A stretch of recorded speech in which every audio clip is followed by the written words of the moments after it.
Hey, everyone, Andy Hall here. You're watching the Disappointed Cat Morning Show. Before we get into the news stories, and what are the news stories that we're covering today? Trump versus the RNC, always fun. The city that just gave away cash to people. Nevada. This is a great story, by the way. Looking forward to talking to you about that. And of course, the prophet who had to quit. All right, everyone. This funny little bit that we're going to be doing, there's some language. So if you have virgin ears, you might want to cover them up.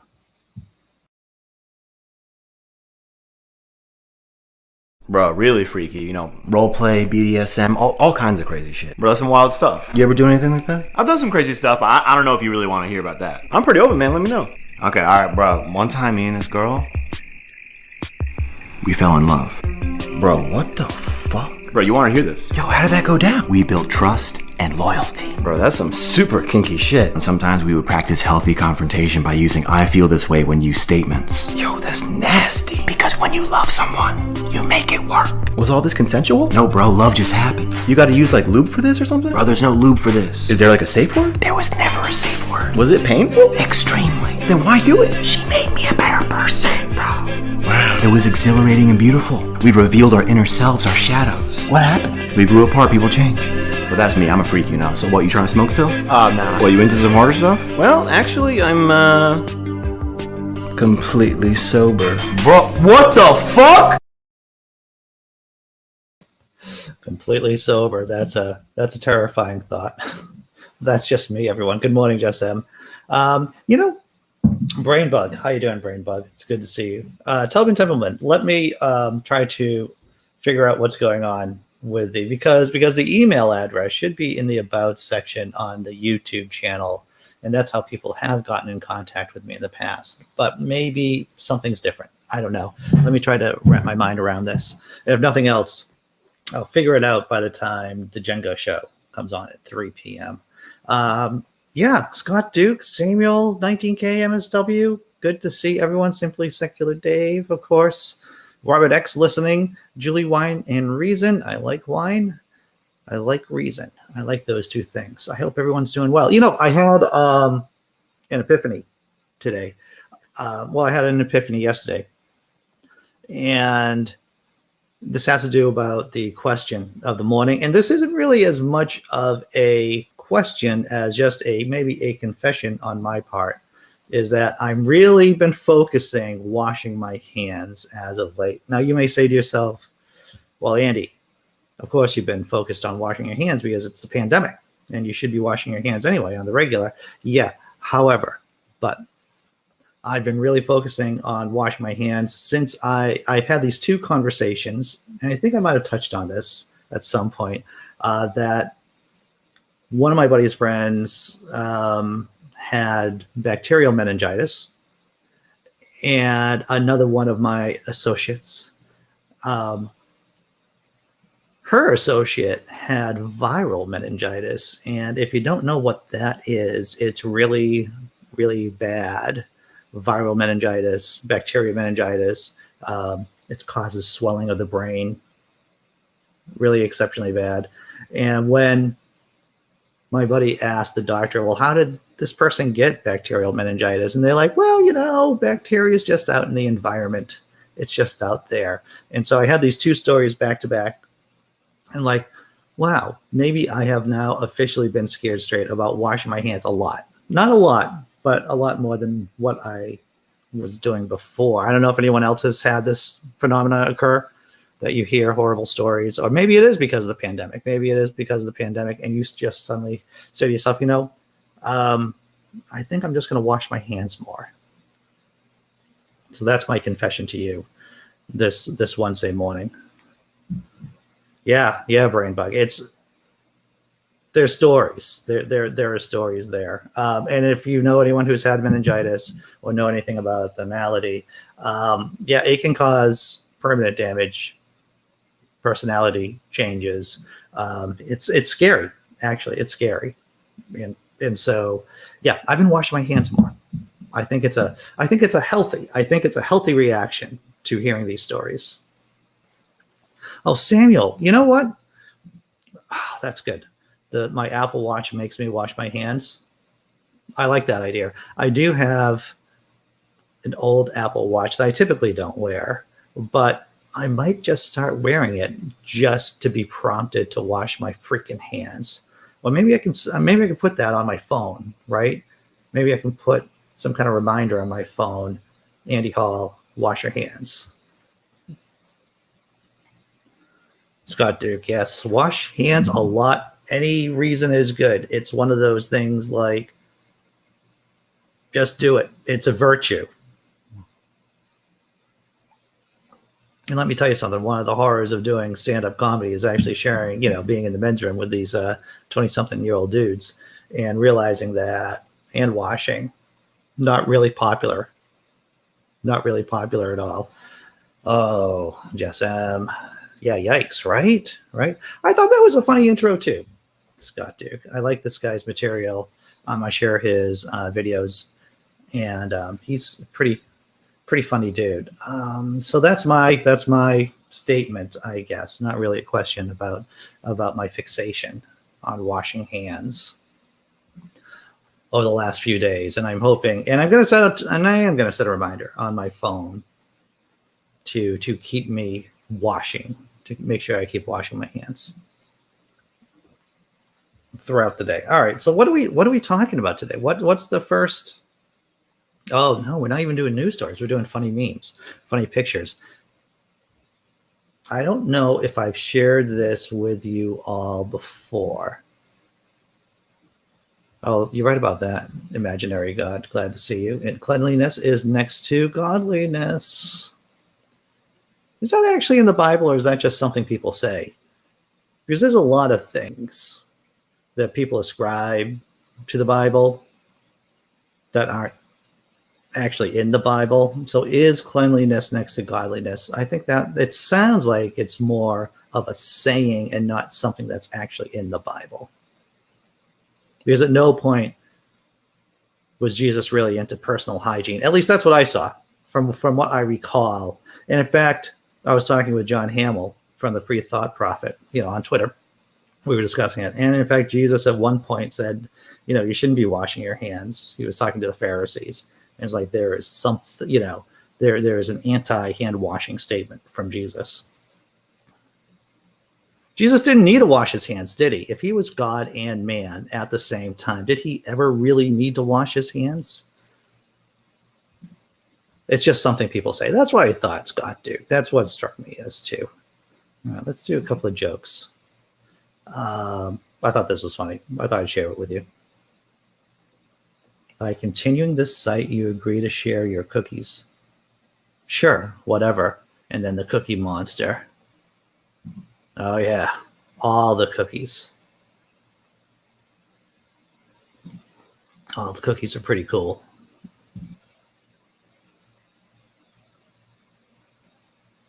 Jesus, the God that poops.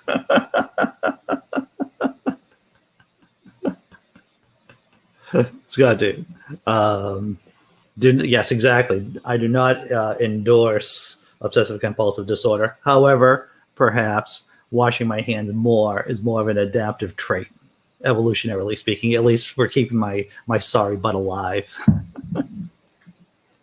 All right, let's see what's the next joke here. I'm a big fan of Godzilla. Me, sneezes, coworker, Godzilla. And I think I might just be saying Godzilla from now on. Me, thank you. And it's like, what did you say? It's like, it's a non-denominational way of saying God bless you. And Godzilla is saying, I'm the blessing now. And so I think I'm going to start saying Godzilla. Sure, that might be another gradual slide into insanity.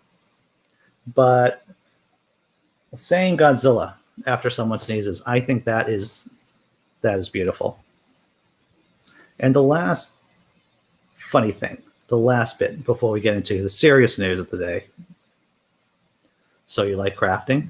I love crafting. You're love crafting. And I'm not going to try to pronounce the dreaded language. Though I did see a documentary and I mentioned this before, I did see a documentary on Netflix about H.P. Lovecraft. It came out a few years ago. And I believe the way you're supposed to say Cthulhu, the way how Lovecraft intended it to be said, because the word isn't supposed to be able to be really pronounceable with our human voices, but it's supposed to be 2 syllables. And I believe, and correct me if I'm in the chat, if anyone's a Lovecraft fan, it's supposed to be Cthulhu, like that. Cthulhu. I believe that's a proper Cthulhu. I believe that's a proper pronunciation of Cthulhu, at least by Orthodox Lovecraft sect, by the Orthodox Lovecraftian sect, right there.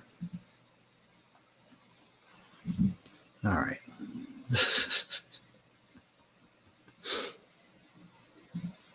I thought Jesus would use people for washing, for the hand washing. Lovecraft Country is a great show. I saw Lovecraft Country, saw all the episodes so far. I don't think there's a new season out. Lovecraft Country is definitely worth your time if you're into Lovecraft.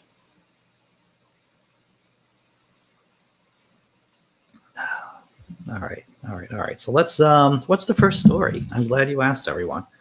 Oh, are we going to do the Trump story first? I guess we're doing the Trump story first. We're going to start off with Trump and then end with an evangelical minister who's on the skids. On the skids? Yeah, that's what I've said. But first with Trump. I'm going to share with you this video. And we get to see, talk about the civil war between Trump and the RNC, or the beef. The war of words between Trump and the RNC. So this is, you can sit back now, relax, and enjoy the Schadenfreude.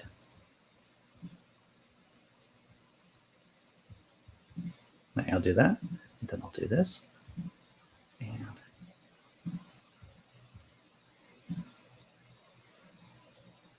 Republican National Committees has some issues with Donald Trump. Now they're throwing some business his way. Reports the RNC will move a new retreat to Mar-a-Lago. But that gesture comes amidst a wider clash over money. Trump was so upset the RNC is doing what parties always do, fundraising off presidents in the party, that he sent a legal demand that the RNC never mention Trump in any fundraising with a formal cease and desist request.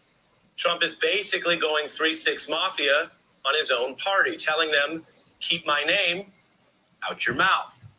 Now, that may sound even a touch gangster, but the RNC responded by refusing, telling Donald Trump they actually have every right to refer to public figures under law. The RNC effectively finishing the same 3-6 Mafia line that Trump started, telling him, you don't know what you're talking about. I bring Governor Dean back in. Everyone knows the passion you have for the great 3-6 Mafia group. We don't have to get into all of their lyrics tonight, Governor, but I quote them affectionately because Trump is trying to talk tough, saying, don't ever even mention me for money. They're saying no, and it sort of speaks to the grifterism that's become publicly confessed on his side. He doesn't care about funding the Republican Party. He doesn't want them to get a dime, Governor. Well, Trump is the Republican Party right now, and a lot of Republicans are incredibly uncomfortable, including whom I strongly suspect 4 out of the 5 senators who have announced their retirement already. Shelby, I think, would have retired anyway. The others, I think, would not have. They've got a big problem. The more moderate you are in the Republican Party, the more likely you are to have a primary and lose it.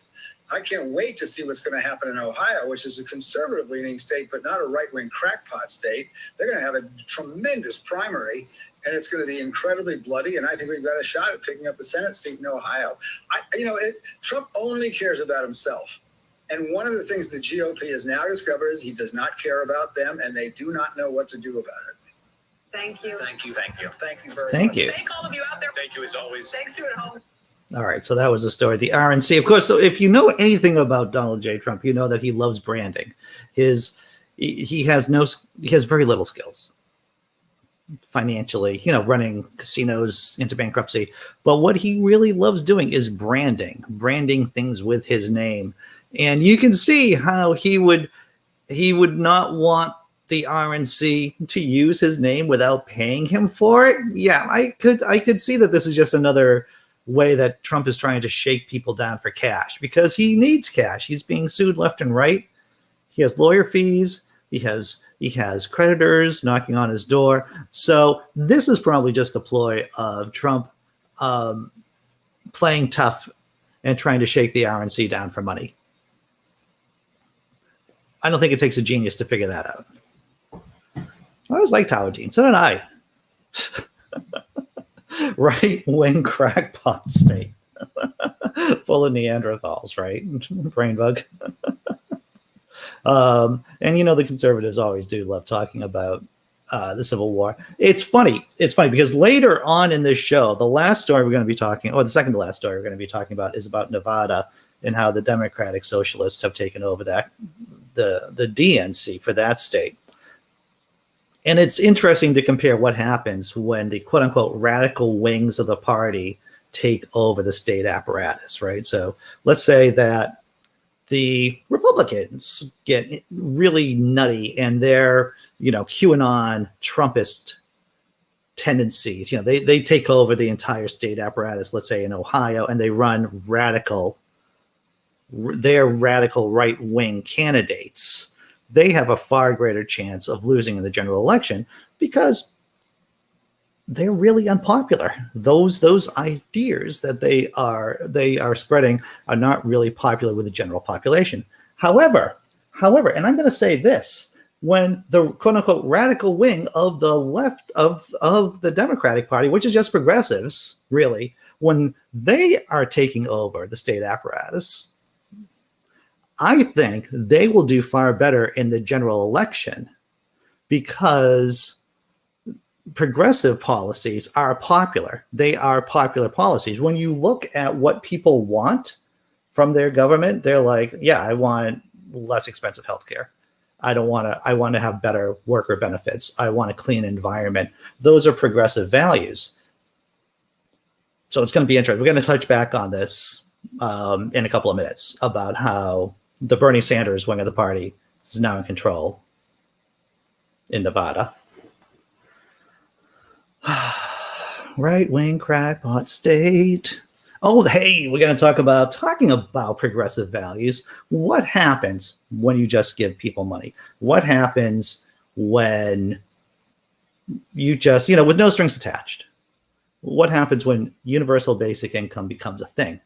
That's already happening, or on a very small scale with the city of Stockton. I believe we touched on this maybe months ago with this pilot program about the city of Stockton in California just giving people $500 per month. Let's see what happens. Does the whole place slide into the ocean? I don't think so. Let's take a look at this story. Results from the city that just gave away cash. This is from NPR, by the way, everyone.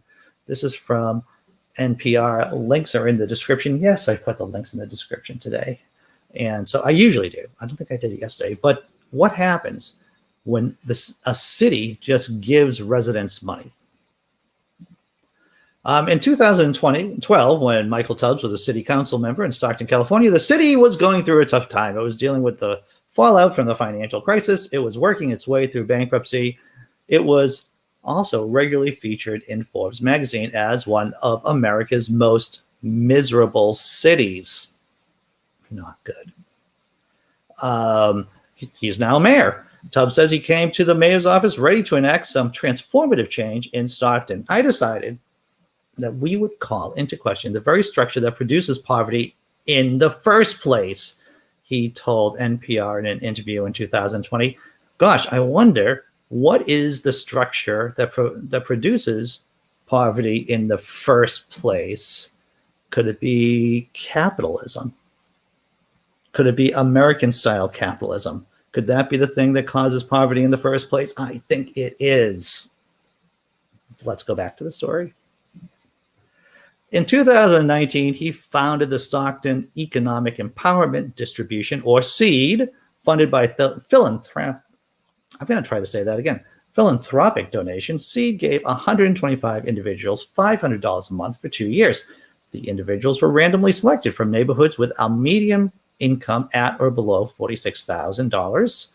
Well, $46,033. I don't know how they came up with the $33. That's, which is the Stockton's median household income. There were no strings attached, no drug tests, no work requirements, just $500 every month for people to spend as they saw fit. Let's see what happened. Independent researchers saw an opportunity to conduct an experiment. They were looking at the data, basically. I don't like how that sentence was structured. I think it's sloppy writing, but that's just the blogger in me saying that. Stacia West of the University of Tennessee and Amy Castro Baker of the University of Pennsylvania collected data from those who received the $500 a month and also from people in a control group who received nothing. They found that the income reduced recipients' income volatility, that is, the income fluctuations a household faces month to month, compared to people in the control group. The researchers say the money created opportunities for self-determination and choice. It left recipients better positioned to handle a $400 unexpected expense compared to the control group, and it had a significant impact on recipients' mental health. One said, before receiving the money, I had regular panic attacks and anxiety. I was at a point where I had to take a pill for it. Since receiving the checks, the recipient said, I haven't even touched the pills in a while.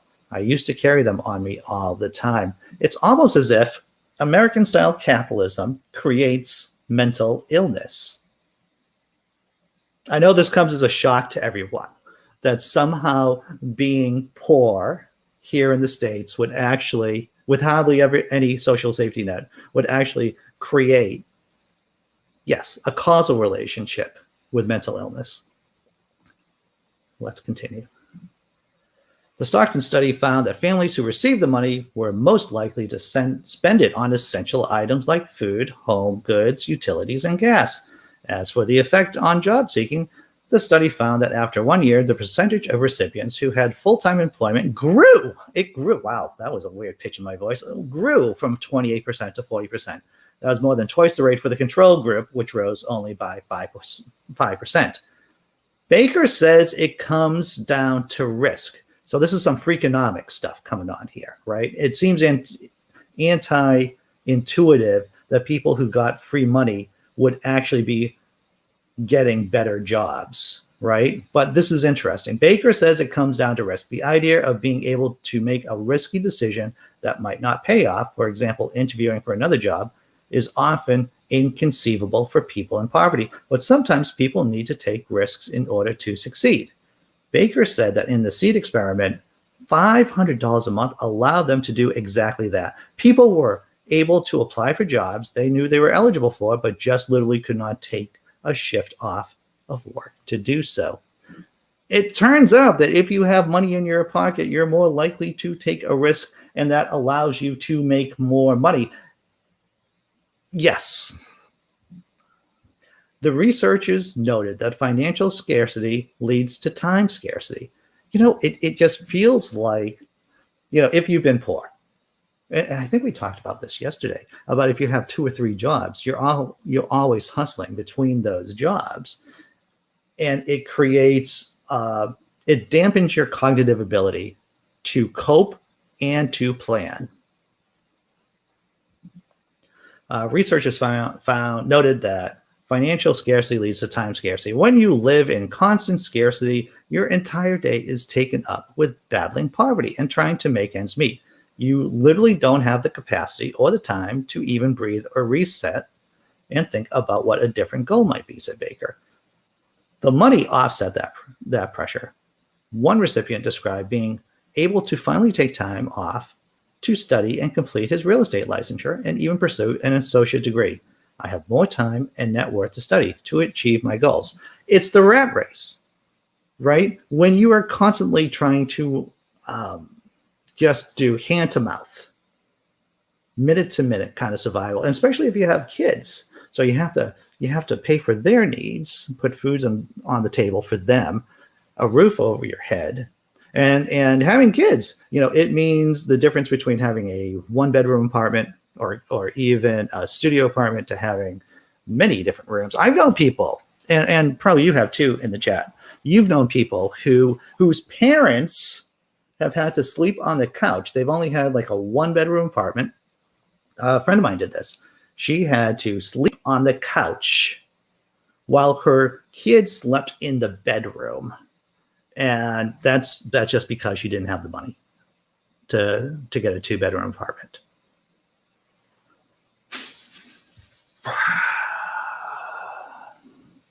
Let's see. Oh yeah, there are in New England there are impoverished people. There was an interesting study I saw. It was on John Oliver's show about the different comparison between Massachusetts unemployment and other states' unemployment. And Massachusetts, I think, has the highest unemployment that you can get here. But of course, everything is more expensive too. But there are impoverished people. But the thing is, our welfare system, our social safety net's better than other states.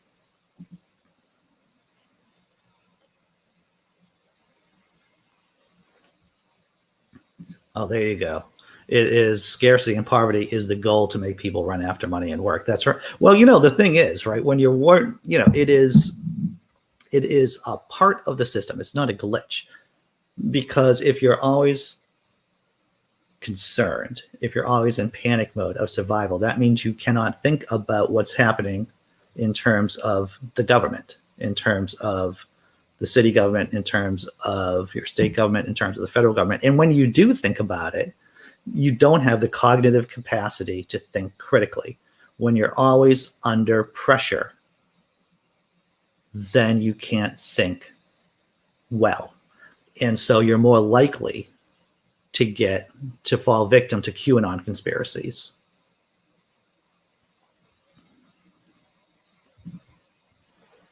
Yeah, right?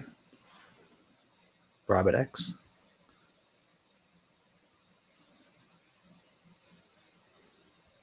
Yeah, theoretically, UBI. I think it's a matter of time, to tell you the truth. I don't think the system can really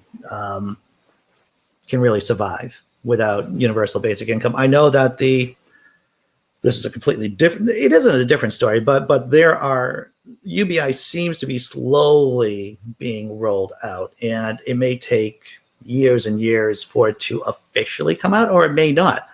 In the stimulus bill, there's a provision for parents who have children. They're going to get monthly cash. From what I understand of the stimulus bill, they are going to be getting, like, if you have a child under 6 years old, you're getting $300 in cash from the federal government. If you have a child slightly older, you'll be getting less money. But that's universal basic income. That is a specific type of universal basic income. I know a specific universal basic, but it is a way of rolling it out. First, it starts off with kids, and then basically, well, Lee, I want to talk about this because this is a point that we've touched on before, is that religion does well in failed states. It doesn't matter if it's Saudi Arabia or if it's Mississippi. The more people feel unsafe, the less of a social safety net there is, the more likely religion of any type is going to increase, more religiosity within the population.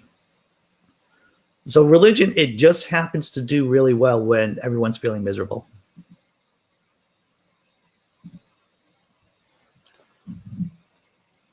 All right. You're right, Brain Bug. Keeping people poor and unhappy is good for the oligarchs. It is. All right.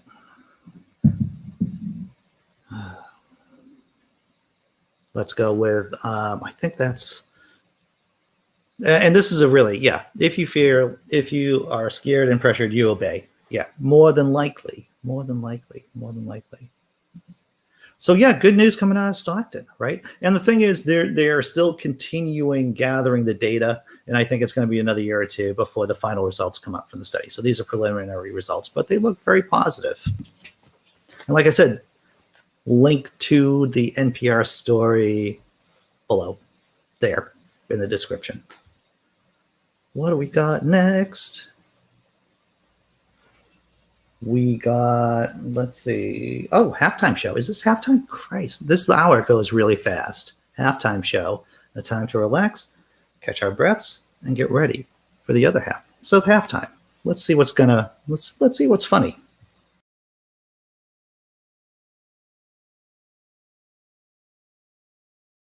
Reasons my bad habits work for me. 1. Not going to sleep on time means I'm more numb for the abyss of the next day. 2. By focusing on my negatives, the positives have less pressure to succeed. 3. If I'm getting distracted constantly, that means I don't have time to focus on all my other bad habits. 4. Snacking is just practicing for the next meal. And squirrel, by confining all human interaction to social media, I can now mute anyone at any time. You need to throw some of this junk out. That's just motivation to buy a bigger house. Snacking is just preparing for the next meal. Maybe I have fallen victim to that philosophy.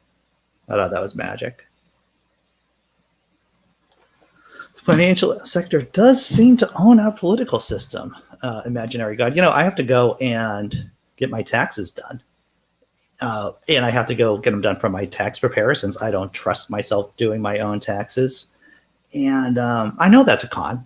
I know the only reason why the system is built up like that is because these tax preparers, the lobby influences politicians in Washington to make sure that we don't have a reasonable tax system like other countries. In other countries, they'll just send you the tax bill, or they'll send citizens what they're getting back. And send them a document, you get to look at the document and okay on it, right? You get to sign off on it, or you get to question it. You get to appeal it. But here in the States, it's just the system is there to grind out money for private interests. And yeah, I got to get my taxes done. It is that time. All right, so Nevada, good news. Good news for Bernie Sanders. Good news for progressives. I saw this story and I thought, oh, this is pretty sweet. Entire staff of Nevada Democratic Party quits after Democratic Socialist slate won every seat. Every seat. The battle between insurgent progressives in Nevada and the Harry Reid machine began in 2016. Let me read that again in case any of you are just checking in and you want to feel good about this, right? I mean, this gives you a chance. This is like the gravy of the show right here. This is really, really good. Entire staff of Nevada Democratic Party quits after Democratic Socialist slate won every seat. Not long after Judith Whitmer won her election on Saturday to become chair of the Nevada Democratic Party, she got an email from the party's executive director, Alana Mounts. That's how I'm pronouncing her last name. The message from Mounts began with a note of congratulations before getting to her main point. She was quitting. So was every other employee. And so were all the consultants. Wow, all the corporate Democrats were leaving. That's a shame. And the staff would be taking severance checks with them. Thank you very much. On March 6th, a coalition of progressive candidates backed by local chapter, once again, local politics, so important. You get to see this here. Backed by the local chapter of the Democratic Socialists of America, took over the leadership of the Nevada Democratic Party, sweeping all 5 party leadership positions in a contested election that evening. Whitmer, who had been the chair of the Clark County Democratic Party, was elected chair. The establishment had prepared for the loss, having recently moved $450,000 out of the party's coffers and into the Democratic Senatorial Campaign Committee's account. See, take that, progressives. We're taking the money with us. The TSCC will put the money towards the 2022 re-election bid of Senator Catherine Cortez Masto, vulnerable first-term Democrat, and they're probably going to be using that money to fight off any progressive candidates. You think, Andy? I think that's how they're going to use that money. Story continues. The mass exodus of party staff, despite the rhetoric around unity, wasn't a shock. Here's what I've noticed, and tell me if I'm wrong, chat. One side is willing to talk about unity as long as they're the winners. If they're the winners, they're all about unity. As soon as they lose, they're like, unity? Not so much. It's not, no. The mass exodus of the party staff, despite the rhetoric around unity, wasn't a shock, Whitmer told The Intercept. We weren't really surprised in that we were prepared for it, she said. But what hit us by surprise and was sort of shocking is that for a slate that claimed that they were all about unity and kept this false narrative of division going on throughout the entire campaign, in fact, they kept justifying that. That's what was surprising about it, was the willingness to just walk away instead of working with us. In a twist of history, Reid himself, Harry Reid, actually produced the conditions that led to his own lieutenants getting tossed out of office. It was Reid who successfully maneuvered in 2008 to make Nevada the first presidential caucus of the West. His reasoning was simple. He wanted presidential candidates to take the position of whether or not nuclear waste would be stored in Yucca Mountain. And of course, long story short, Harry Reid got them to agree. Yucca Mountain. It's not going to be the place where they'd put nuclear waste. But the thing is, Reid built up the party apparatus. Reid also wanted the caucus to help build the party's infrastructure, and that worked too. After years of Republican control, Democrats now hold the governor's mansion, the state senate, and the state house, as well as both U.S. Senate seats. Without these two senators, there'd be no Democratic majority in the Senate today. But the caucuses also created an opening for Sanders, and his supporters have run through it to swamp the party. Instead of finding a way to work with the newcomers, the Reid machine is setting up an independent shop. Reid declined to comment. Once again, I think that there's a big difference between progressives taking over state apparatus and Trumpers and QAnon fanatics taking over a state's apparatus. People want progressive policies. You can see it on poll after poll. People, independent voters, and Democrats, of course, are not interested in the Marjorie Taylor Greene style of Republican politics. And those are the people who will be winning the primaries in in the next election cycle, right? 2022. And those, they can easily tank the Republican hopes for regaining the House and regaining the Senate. Fingers crossed on that. Let's see what the chat has going on. Well, the thing is, there's always a battle between the center part of the party and the more of the left wing or the right wing, depending on what party you belong to. And right now, the AOC, the Bernie Sanders group, they are doing the strategy that a lot of, like the Tea Party used, for an example. They are just going to be taking over states, hopefully, and primarying their more middle of the road people, middle of the road candidates. And this is the way to go forward, to tell you the truth. This is the way to go forward, is to get rid of oligarchical Democrats. Because once again, people will like the message of progressives. And also progressives will get more stuff done. Like UBI, for example, like in Stockton.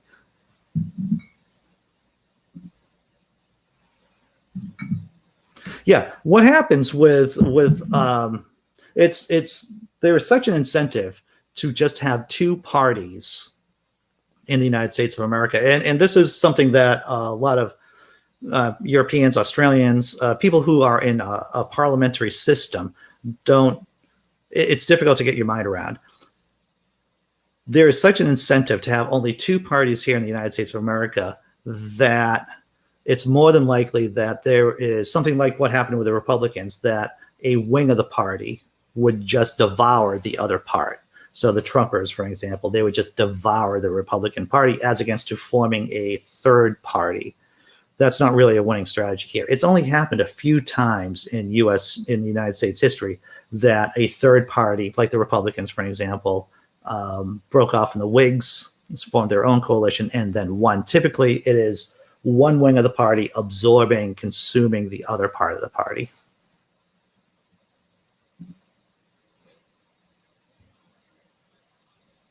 Well, there you go. Hopefully what would happen, Theo, is that this progressive wing of the party just becomes the Democratic Party. As Harry Reid said back in his primary days, my name is, Howard Reid. Howard Dean. Howard Dean said this, right? Back when Howard Dean was running for president, Howard Dean said, "Hello, my name is Howard Dean, and I come from the Democratic wing of the Democratic Party." And that's what this is. This is about the Democratic wing of the Democratic Party taking over the Democratic Party. And if that sounds bizarre for those of you in Europe or in Australia, or like I said, from parliamentary systems, that's how things run here.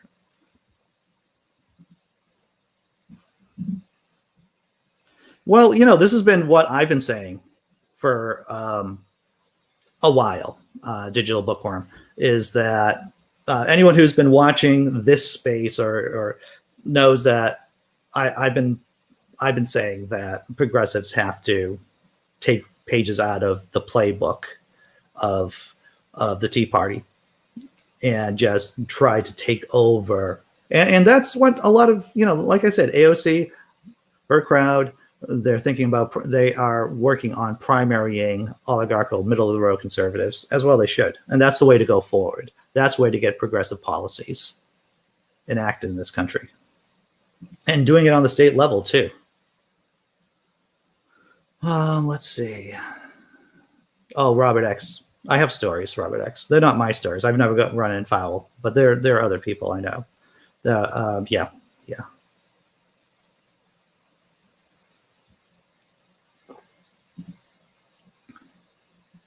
All right. So what are we talking about? So we went through Trump versus the RNC, the city that just gave away cash, Stockton, and Nevada. Progressives win in Nevada, and the traditional oligarchical Republican Democrats. I'm sorry, was that a Freudian slip talking about oligarchical Democrats as oligarchical Republicans? I think I just did a slip of the tongue there. I'm sorry. Last story. Oh, the prophet. A prophet who has gotten into trouble. This is from the Friendly Atheist. And did I tell you that Hammett is going to be on our show on 10:30 Sunday night, 10:30 p.m. Sunday night, the late show. Hammett's coming in. We're going to be talking. After wrongly predicting Trump's second term, a prophet is ending his ministry. Pastor Jeremiah Johnson, a self-described prophet, who said over the past year that Dr. Anthony Fauci was a big rat sent by Satan to thwart Donald Trump, and that COVID is a demonic attack against baby boomers, and that his prophecies were accurate even when they're not, is shutting down his ministry. I believe we talked about Pastor Jeremiah Johnson. He was the one who got death threats and and his church lost a lot of money because he said he was wrong about his prophecy about Trump winning the election. But let's continue. This is what Jeremiah Johnson said. His previous day. I want to go on record. I was wrong. I am deeply sorry and I ask for your forgiveness. I specifically want to apologize to any believer in whom I've now caused potential doubt concerning the voice of God and his ability to speak to his people. As a human being, I missed what God was saying. However, rest assured, God himself is not a liar. And his written word should always be the foundation and source of our lives as Christians. Just him admitting the fact that Donald J. Trump is not president got him into trouble. Because there was a cleft, there was a divide within evangelicals. And the real hardcore loons said, oh no, he's still president. He's going to get re-inaugurated. He's going to get inaugurated on March 4th or whatever that crazy date was. And now they're kicking it down the road to like March 20th, I believe. So there were those people, those so-called prophets, evangelical prophets, who said, no, Donald Trump is still president. And then Pastor Jeremiah Johnson said, no, he's not president, and I was wrong. And that's why he got so much crap heaped on him. The story continues. He announced a suspension of ministry activity. This is from, once again, the Friendly Atheist Post. Jeremiah Johnson, a self-described prophet who apologized after incorrectly predicting Trump's victory, announced yesterday he is suspending ministry activity and announced new plans. Ooh, I wonder what those new plans are. I wonder if he's going to be trying to squeeze more gullible people out of money. I wonder if that's going to happen. And here's his official statement: after much prayer and careful, I think we all know what that means. Blah, blah. God is going to see new, radical shift that God is asking for me next season. It's the regular evangelical word salad. God will work at all things for his glory and for good. Blah, God stuff, and, word salad. So what is Pastor Jeremiah Johnson going to do? Is he going to go legitimate? Is he just going to get himself a regular job and not try to grift people out of cash? No, he's not. Emily McFarland Miller of Religion News Service notes, however, that this is hardly the end of Johnson's work. He's leaving his ministry but not giving up spreading delusions. His new website outlines plans for a new ministry called the Altar Global. Instead of offering what Johnson called prophetic commentary on current events, the Altar Global will, quote, help prepare the bride for Christ for the return of our glorious bridegroom, King Jesus, according to the website.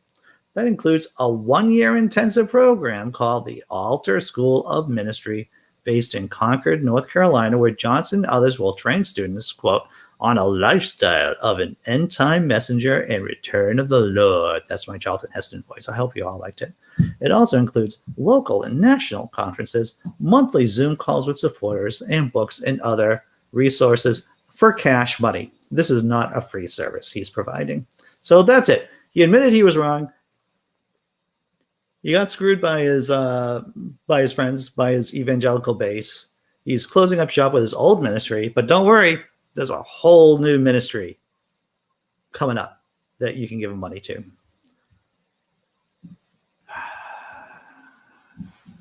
Yes, Thea, we are the bride. Well, the evangelicals are the bride, and you can say whatever you want about that imagery right there.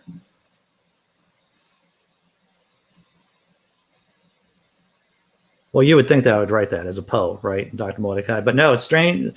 Truth is stranger than fiction, my friends.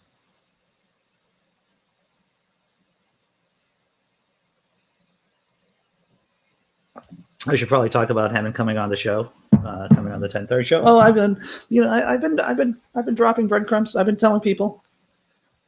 I actually have to make the thumbnail and set up the show for Sunday night. But yeah. Now this is interesting from Theo. Something from earlier conversation about the two-party system. In Switzerland, the two-party system only broke because fears of a socialist revolution. That's interesting. I did not know that.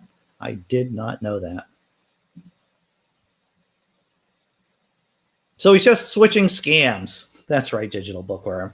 You would think that this would have been his chance to get an out for, Pastor Jeremiah Johnson. You would have thought that this would be the chance for him just to go legit. I don't know. And I don't know what that means. I mean, if I was spending years like ripping people off, and then if I really wanted to change, you see this in the Clergy Project, right? For those of you who are acquainted with the Clergy Project, a lot of these clergy people, the clergy who don't believe in God anymore, they feel like they're entrapped because they've built up their entire lives around a lie, for all intents and purposes. And I don't know. Does this sound crazy? And I'm just spitballing this idea. There should be some kind of fund to help transition them from living their lies and spreading lies to having a legitimate job.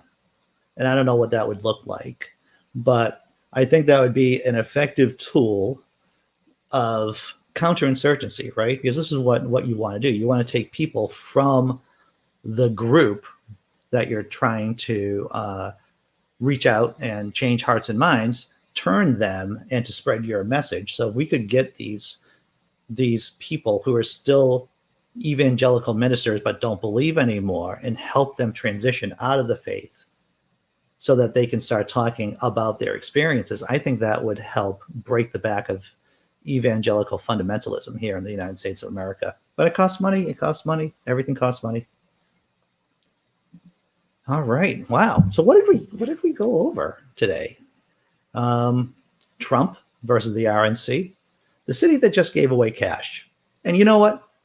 It worked out pretty well. Nevada being taken over by the progressive wing of the Democratic Party and the oligarchical Democrats crying in their oatmeal. Now we want oatmeal. And of course, the pastor, the prophet, Jeremiah Johnson, leaving his ministry, but don't worry, he'll be back grifting people. Wow. Well, that's right. Being a pastor, minister, clergy is big business here, and business is booming. Oh, yeah, indeed. All right, so before we put a bow on the show, before we end things off, I'm going to show you guys something funny, something put a smile on your face before we put a bow on this.